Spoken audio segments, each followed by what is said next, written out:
Oh, it was an earthquake. What was that? It's Stardew Valley. This is Spotric Games. I don't know what's going on. It's saving. It was a massive earthquake. It shook me out of bed. You heard it. And I'm Spot. Hi, how are you? Guess what? We're having some interesting days today. Feeling lucky, but not too lucky. Ooh. Feeling lucky, not too lucky, huh? It's going to be clear and sunny, so we don't have a rainy day anytime soon. They're neutral. Okay.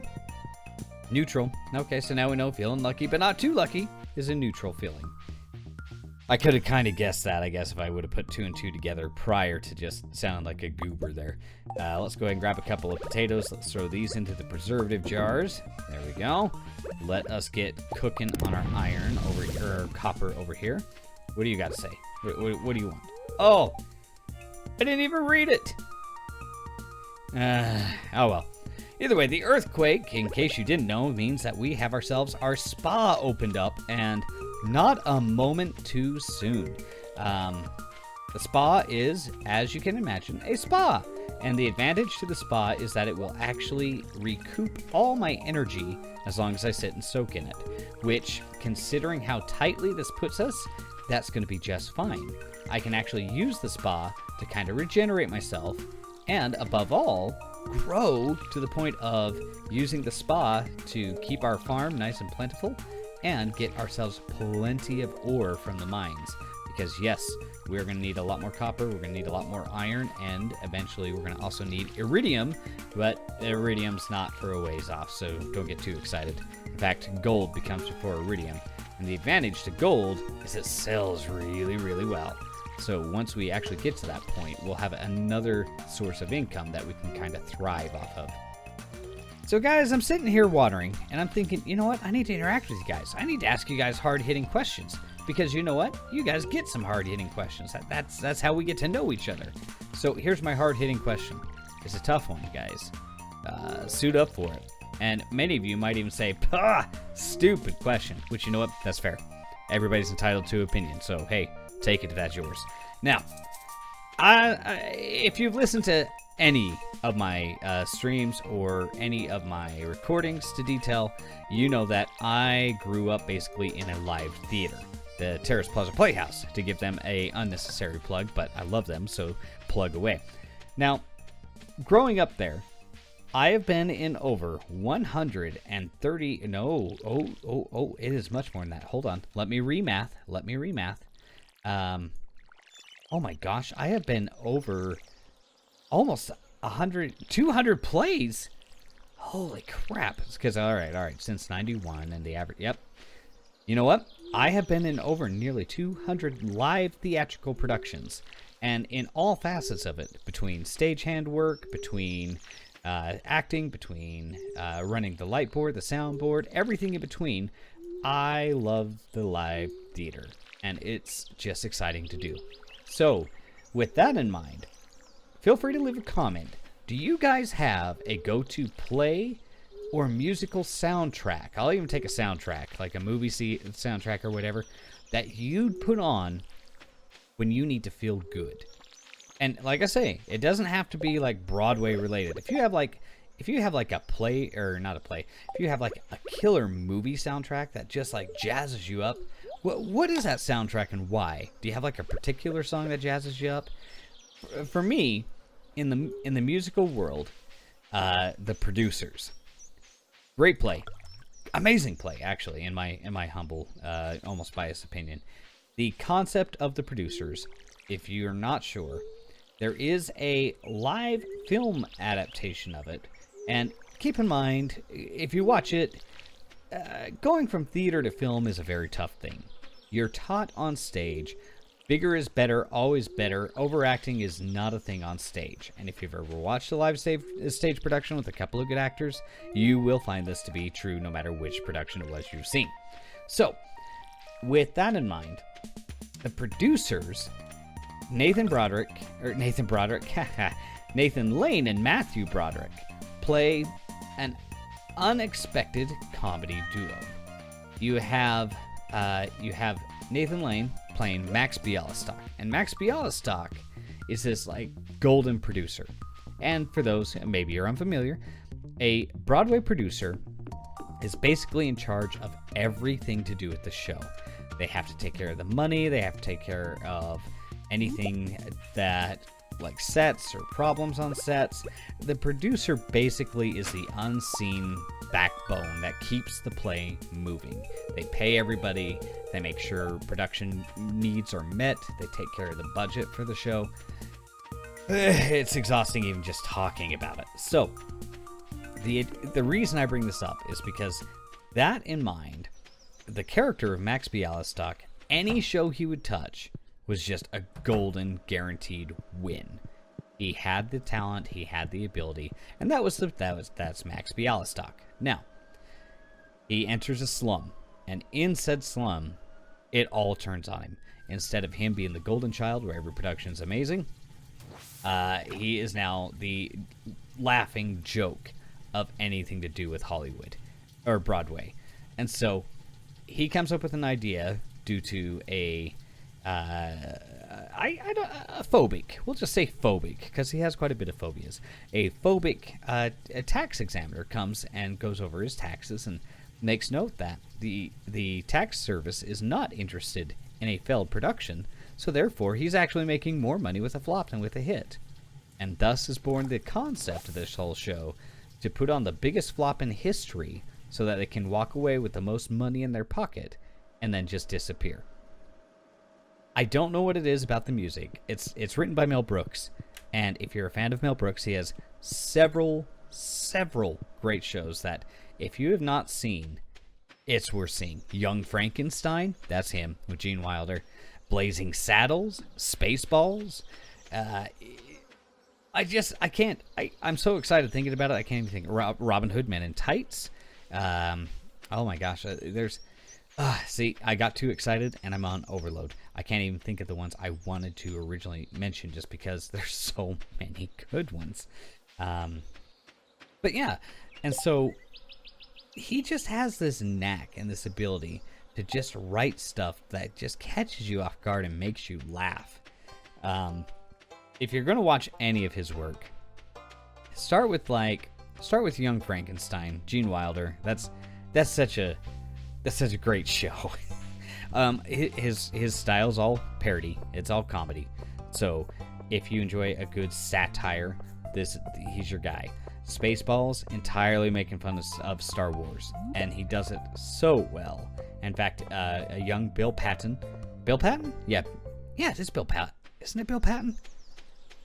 I'm 99% sure it's Bill Patton and John Candy play your Han Solo characters and Wookiee. But oh man, just talking about the show makes me so excited, guys. I digress. So that was me rambling about a whole lot of plays and stuff because that's what I do. Hopefully that gives you an idea. Now, if you want me to talk soundtracks, okay, let's talk soundtracks, because the soundtrack that jazzes me the crap up, Indiana Jones, any of them. Pick an indie. You can't go wrong. I mean, really, just pick an indie. You're good either way. But John Williams as a composer, that dude can make some of the best, most engaging music you'll ever listen to in a friggin' movie soundtrack, and he just has that way to connect to you. But all right, anyway, back to the game talk. Here's what we're doing as I'm rambling. As you noticed, we soaked in the hot tub. We went ahead and we've watered all of our crops, and our responsibility is there. It's 5 p.m. We have full energy thanks to said hot tub. Hey, how's it going? Oh yeah, cover her mouth. That's a good idea. Now, Caroline, you don't like me right now, and I don't have a flower to give you. I was going to give you a flower so you could start to, somewhat like me, but never mind. So we're going to go up here to the caverns. We only have about 4 game hours to do this, but that's going to be okay. Once we're done in the caverns, we're going to try and go our 5 floors just to get a little bit deeper and see if we can actually get some progress. If we can at least get going, that's going to be the important thing. I don't even think I've been down here since I've got the upgrade. Oh, here we go. Oh, man. This sword hits nice and hard compared to the last one. Oh, yeah. Okay. Life got a lot easier. Let's see. Oh, that's right. This is where I was saying I should probably upgrade the pickaxe because 3 hits to get progress is a little on the lousy side of life there. But luckily we have the energy. Ooh, you guys give coal. Thank you. Yeah. So this is a get to know Spot episode. So yeah, that's what I do for fun. Yeah, I've originally started out dancing. Actually, I went and saw a live dance performance. My grandparents and mother took me to one, and I just fell in love with it. In particular, tap dancing. Like jazz dancing, it was stylistic. I enjoyed it and I appreciated it. But oh man, tap dancing? You could make your own sound. You don't even need a soundtrack. And a random note, if you know what a time step is, the reason they call it a time step is back in ye olden days when tap dancing was just kind of starting out, you would have one dedicated dancer do what's called a time step to literally provide the beat for everyone else who is dancing. That's a lot of dedication. It's a lot of just sitting there doing the same thing over and over and over again while your partners are doing their thing. But that's the art. That's the benefit. Kind of like oh, here you go. Here's a popular internet trend. So the song Cups. If you looked online, there is a group that did a tap dance to Cups, and using the art of dance, they were able to match the beat of the song, and that perfectly like illustrates what the tap dancing art form is all about. I don't know. It's always been something. In fact, I've entertained the idea of teaching it on the side just because it's got to keep alive. Someone's got to be keeping this going. But either way, you want tap dance lessons? Shoot me a comment. I'll take care of you. maybe I'll do some YouTube videos on how to do basic tap steps. There you go. There you go. I'll teach you how to tap via YouTube videos. The world of tomorrow. Who needs a real new teacher when you can actually just see the man dance, time steps, and shuffle off to buffaloes? Not to mention perdiddles. Yes, perdiddle is a step. A flap, and there's a spank, and it really, if you think about it, tap gets kind of provocative if you want to break down the actual dance moves. Oh, is that a diamond? Do we have some diamonds up in here already? No, aquamarine. Okay, I was gonna say I think it's a little early for diamonds, but I would not argue. Oh, come on, there we go. 10-10. We have 2 more floors to go. Can we make it? I'm feeling pretty good about it. In fact, if we can actually just get to ourselves. We can just rush to ladders. I think we're going to be okay. So that's what I'm going to try and do right now. We're going to just break open some rocks. And there it is. Yeah, we're just ladder rushing. I'm not too worried about loot. Coal is nice. Coal is nice though. Oh, thank you. Okay. Where we have it, we can now look for a minute.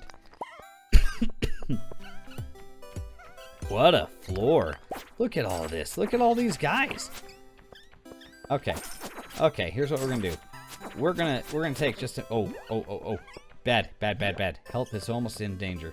Let's eat something real quick. Yes. Heal me! Okay.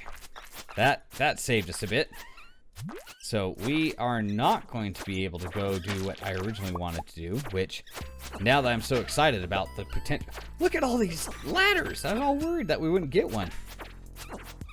Coal? No? Okay. Not bad. Okay, guys. Well, we made it. It's midnight, so we should probably start heading out. I'm gonna get these little guys, see if we can get some more coal. There's some more coal, and up here. Oh, ooh. Okay, you guys are tempting. Alright, we're tempting fate up here. What do we got? Thermal boots. Okay. Alright, let's go down. Get our ding. Okay. Tundra boots and alright, let's see what we got. We have tundra boots and we have thermal boots. This one has a +1 defense and 2 immunity. And 2 defense, 2 1 immunity. You know what? We'll swap up to this. Yeah, we'll go for that extra. Although that's kind of nice. I don't think I've ever just randomly gotten armor out of here. So all right, let's hustle back. Hopefully we make it in time. I don't think we will have a problem. So let's rush over there. All right, we made it. Look at that, with time to spare. Did I throw the? Yeah, I think I did. Okay. Either way, thank you so much. I know I've been rambling a lot last few episodes, but it's kind of nice. I've enjoyed just kind of opening up and talking a lot more about me, which I haven't really done. I've kind of kept it to the game. So I hope you're enjoying this. I'm recording a lot tonight, so I'm really jazzed up. I've got a really good feeling tonight. I've been doing Stardew, FTL. I snuck in a few new episodes of there. I'll kind of explain more in depth about what we're talking about with the pilot takeover. And then we're going to be doing Subnautica. I'm also getting some RimWorld recorded. I'm also going to be doing more PlayerUnknown Battlegrounds and Overwatch because I understand that's kind of the popular thing and I have fun with them, so why not? But thank you so much. If you like the video, hit like. If you want to subscribe and you haven't yet, hit the subscribe button and feel free to leave a comment below and share this anywhere that you deem worthy. But more importantly, have a stupendous day. You all freaking deserve it. We'll see you in the next video. Take care, everybody.